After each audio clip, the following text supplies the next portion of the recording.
Right now I'm happy that Bobo is more scared of me than I am of him, which is saying something because I'm quite scared of him. Hey Bobo! Hey Bobo!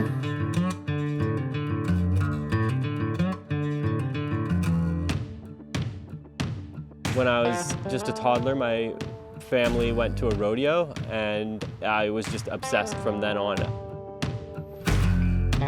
What does forest pork mean? Well, this is what forest pork means. So we call it moonscaping because they really are the biological reset. This whole area that we're looking at here was all 6-8 foot blackberries.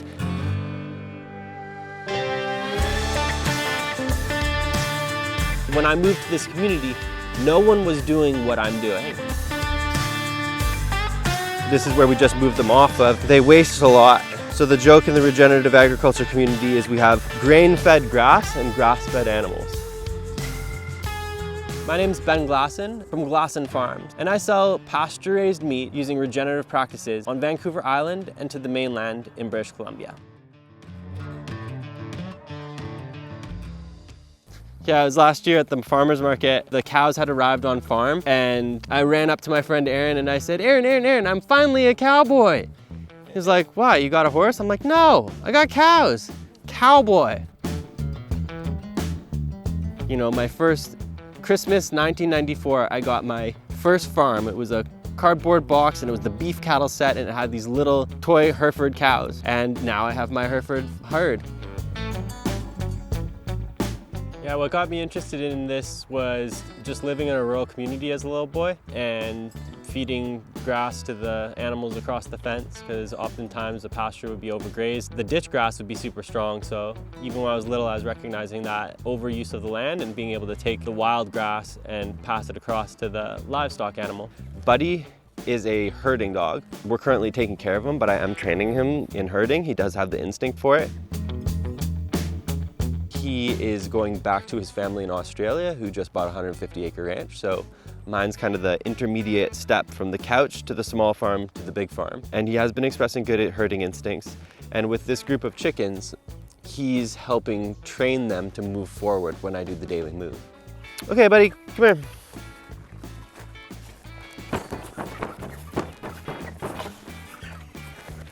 By him going behind and moving them ahead, avoids running them over and teaches them that when we are doing the move, you move to the front.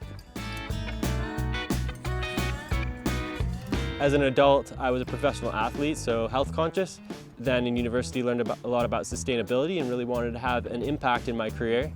And then learned about regenerative agriculture, where being a rancher and cowboy, my childhood dream, could be the most sustainable solution that I could use my time and effort towards.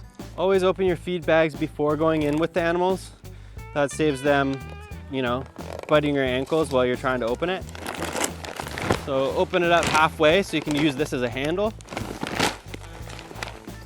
And then you can step into your electric fence and go feed. So I'm pouring the feed directly into the base of these stumps. And eventually they'll push the stumps up.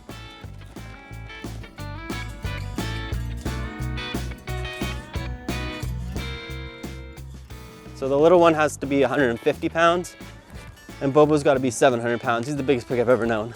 Right now I'm happy that Bobo is more scared of me than I am of him, which is saying something because I'm quite scared of him. Hey Bobo. Hey Bobo.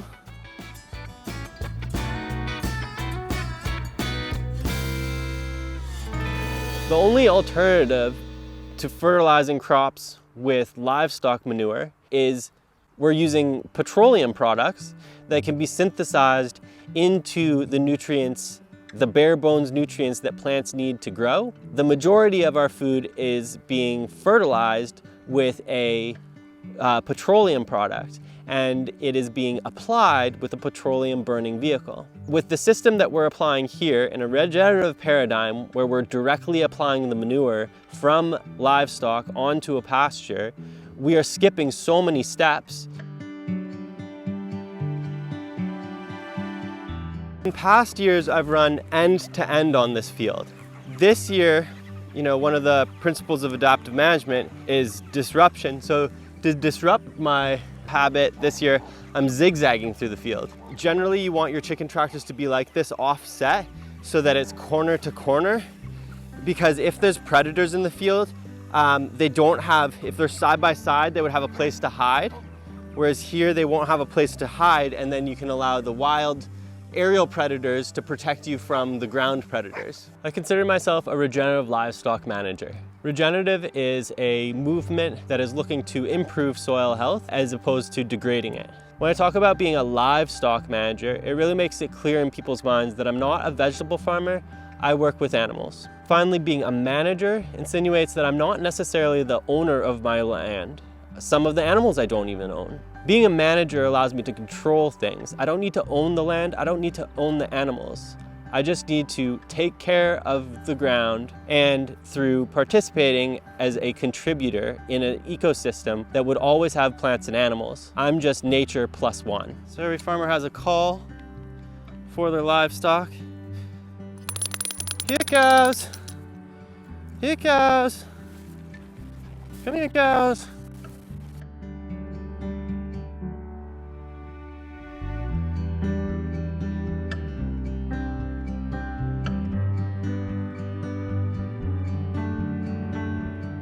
There's a lot of talk around animals being unsustainable. And the biggest response to that is that it's the how, not the cow. The way we are raising animals in a regenerative system is the same way that nature would manage large ruminants. We need the pruning capabilities and we need the instincts to be expressed by each species of animal to add the benefit to the ecosystem to support more biodiversity and to support more abundance. As much as it would be great to manage bison and elk and deer the way we do here, those are not domesticated species. Those species are managed by predators. Cougars and wolf would have historically moved around the wild ruminants locally. But we don't have those populations much anymore, whether it's the ruminant or their predator. So what we can do is we can reincorporate that ecological niche by having domestic species that have the same function. The gut of a 4-chamber fermenting stomach in a cow is identical to that of a bison. Only a cow will be held in and happy to stay within a single line of electric fence, whereas a bison, you need a lot of infrastructure and a lot of ground for them to cover. Same as with our pigs in the forest. They manage a forest similar to the bears or the big herds of elk that would come bed down in the forest and do that biological reset. But it's a lot easier to keep pigs in the woods than it is bears. No ruminant isn't without its bird species, so we can follow the ruminant, the cows and the sheep, with the birds being the domestic chickens and turkeys that can be the cleanup crew behind the larger mammals. There's no ecosystem that's not without plants and animals. So my role is to reincorporate livestock into these ecosystems and these suburban neighborhoods that have just missing that component of the large animals. And so we're adding that element back in. And with every species that we bring into an ecosystem, that allows 8 more to flourish. So the goal is to get animals back on the ground to do the land maintenance. And then the byproduct of that land maintenance happens to be nutrient-dense, balanced meals for humans, being the meat.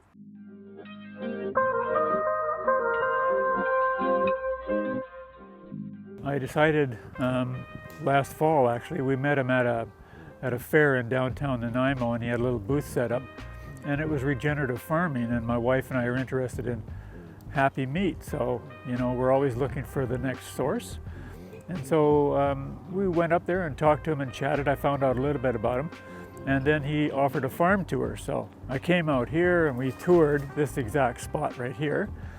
And after seeing what he was doing, getting a little bit more knowledge about what regenerative farming actually is, I told my wife, I said, I think I have to volunteer for Ben. When you come out and you see a bunch of pigs running around, especially the little ones, it's never going to be a bad day.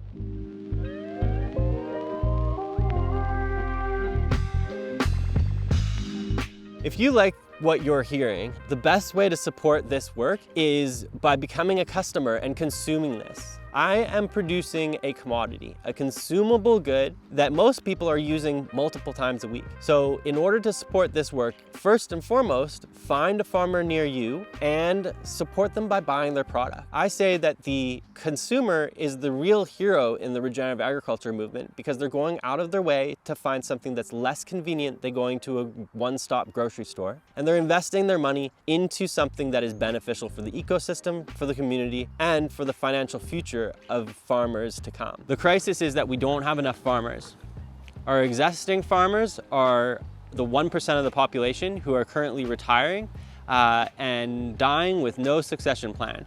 So we need to, the tide is going out on the amount of farmers that we have.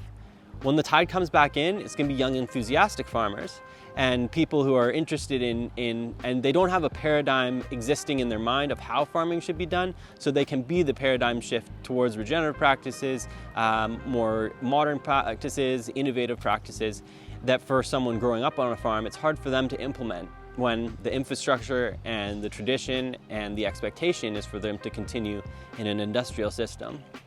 If you really want to get involved as a farmer, I see it as 4 different ways to get into this. Either you're born into it and you have that farming knowledge that you can grow from. You go to university for it and get post-secondary education in farming.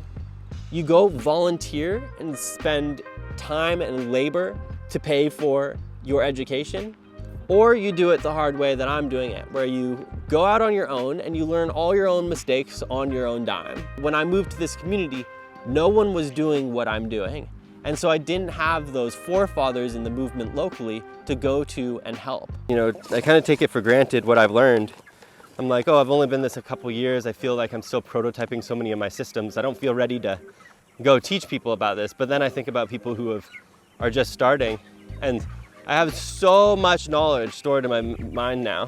I started with quail when I had my urban farming project, and then wanted to raise the big 5, so chicken, turkey, lamb, pork, and beef. I moved to the island and started with chickens because it's a great way to cash flow quickly, because it's an 8-week turnaround. You can invest your money and pull your money out and reinvest quite quickly. Then I started raising turkeys, which are quite profitable. I had an opportunity on a leased property to start raising pigs after that, and then very quickly added the sheep flock to start grazing. And then finally last year on this pasture, I did a custom grazing contract where I took care of someone else's cows in order to gain some experience. And then from there, this year we've bought our own herd with the herd share program. This is the quail tractor that I started with. You know, one thing that all my gurus say is you have to start, no matter where you're at, with whatever you've got and whatever resources you have. So I wanted to raise pasture poultry. The 4 principles I farm with is first, detach the land ownership from the farming. I made up a pamphlet, and we lived on the ridge, so it didn't really make sense we had a terraced backyard. I couldn't be pulling a quail tractor around the backyard. So I went down the hill to the flat backyards, and I knocked on every door and I'd say, hey, may I raise quail in your backyard in these quail tractors? I'll trade you, I'll be providing fertility to your yard and provide you with the eggs that we will raise. Some people were like, no, maybe not my backyard, but everyone said, no, it wouldn't be a problem if it was in the neighbor's yard. And then I found my first owner, and he allowed me to run a quail tractor in his backyard. So detach the land ownership from the farming. Second is mobile infrastructure. I designed these 3 feet by 16 inches tall, 7 feet long. So I had to walk them down the road to these leased backyards. But as well, I would move them every day to participate with nature, migrating the animal across the yard.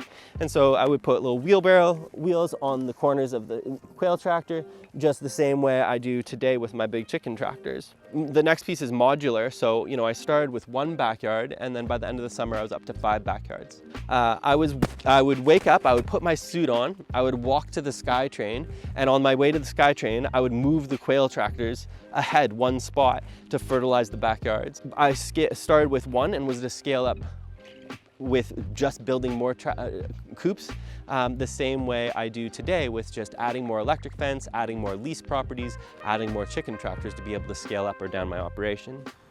We reverse climate change and feed the community with ecosystem cycles that have existed for all of eternity, participating with nature, with plants and animals. By raising chickens, turkeys, lamb, pork, and beef outside in a wild atmosphere, we're able to produce a superior product while also taking care of neglected and underused farmland in our community.